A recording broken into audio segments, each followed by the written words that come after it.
This is Y376 International Political Economy, September 9, 2008. What is an exchange rate? An exchange rate is the price of a currency expressed in terms of other currencies or gold. What does the international monetary system have to do? It has to assure currency convertibility. It has to maintain sufficient availability of currencies for trading and capital flows, also called liquidity. It has to maximize stability of exchange rates given change in demand and supply. And it has to allow balances of payments to equilibrate over time via changes in exchange rates. The balance of trade is exports minus imports. If exports exceed imports, then we have a balance of trade surplus. If imports exceed exports, we have a balance of trade deficit. The balance of payments is the trade balance minus the net financial flows. The budgetary balance, which is distinct from the balance of trade and the balance of payments, has to do with government revenues and government spending. If government revenues minus government expenditures produce a positive result, you have a budget surplus. That is, you're getting in more money than you're spending. If your government revenues are less than your government expenditures, then you have a budget deficit. The balance of trade in goods and services between 1991 and 2005 in the United States went from a relatively modest $30-40 billion in 1991 to over $700 billion in deficit. The U.S. balance of payments deficit has also grown during that same period of time, and generally the balance of trade and the balance of payments move in the same direction. This chart shows the top 5 industrial countries: France, Germany, Japan, the UK, and the U.S. As you can see, 2 countries have consistently been in surplus, Germany and Japan, and the United States has consistently been in deficit, and that deficit has grown, as has the surplus.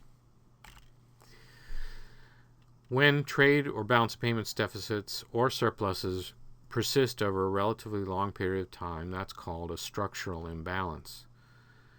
If a country has a structural deficit, it needs to import less and export more. Also, if a country has a structural surplus, it needs to import more and export less. There's more pressure on a structural deficit in many ways than on a structural surplus. Deficit countries have to finance their deficit by borrowing funds, and at a certain point it becomes more difficult to do that. The United States, the dollar is a key currency. A key currency is used in international trade settlement or as a reference currency in setting exchange rates. The current key currency is the U.S. dollar. Central banks tend to hold this currency in their reserves in case of emergencies. The dollar has been the primary currency held in other countries' foreign currency holdings. As you can see, in 1978, it was almost 80%. It's declined somewhat over the past 2 decades. And in 2007, it actually went up a little. The U.S. dollar declines relative to the Deutschmark and the yen through the 1990s, and then the euro basically became the key alternative to the dollar after 2001. Key currency country does not have to worry as much as others about dealing with structural deficits. Its currency is needed for settling international transactions and needed to be held outside the country in the form of reserve deposits. A key currency country is often criticized for exporting its inflation to other countries by keeping domestic demand high during a period of structural deficits, and generally it can increase its money supply without having to worry as much about generating inflationary pressures.